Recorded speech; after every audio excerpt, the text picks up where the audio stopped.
വേദപ്രയാഗ് മീഡിയയിലേക്ക് സുസ്വാഗതം.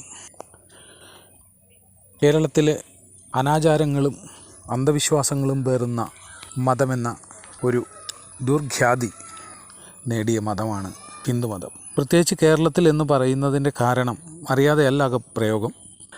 അങ്ങനെ പറയാനുള്ള കാരണം എന്തെന്ന് ചോദിച്ചു കഴിഞ്ഞാൽ, ഭക്തരും ഹിന്ദുക്കളുമായ നമ്മൾ ഓരോരുത്തരും അറിയേണ്ട ഒരു കാര്യമുണ്ട്.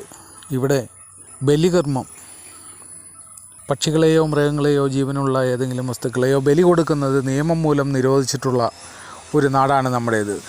ശരി, ആ നിയമത്തെ നമ്മൾ അംഗീകരിക്കുന്നു, നമ്മളതിനെ ബഹുമാനിക്കുന്നു, എല്ലാം ചെയ്യുന്നു. ഓക്കെ, ഇവിടെ ബലിപ്പെരുന്നാളിന് മുസ്ലിങ്ങൾ കൊടുക്കുന്ന ബലിയല്ലേ.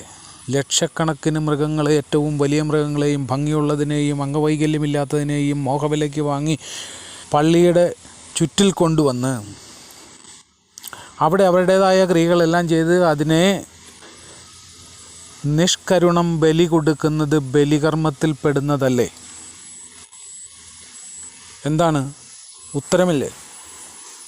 ഇവിടുത്തെ ക്രിസ്ത്യാനികൾ അവരുടെ ചില പള്ളികളിൽ നടത്തുന്ന കോഴിയെ ബലി കൊടുക്കുന്ന പരിപാടികൾ എന്താ?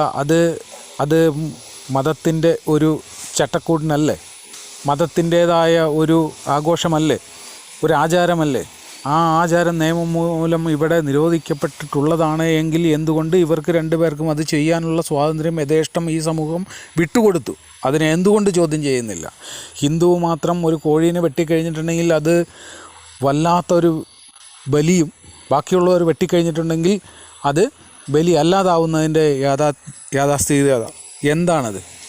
എന്താണ് അതുകൊണ്ട് ഉദ്ദേശിക്കുന്നത്? അധികാരം ഒന്ന് മാത്രമല്ലേ അതിൻ്റെ പിന്നിൽ കിടന്ന് കളിക്കുന്ന കളി? ഓർക്കൂ, ആലോചിക്കൂ ഹിന്ദുവേ, ആലോചിക്കൂ.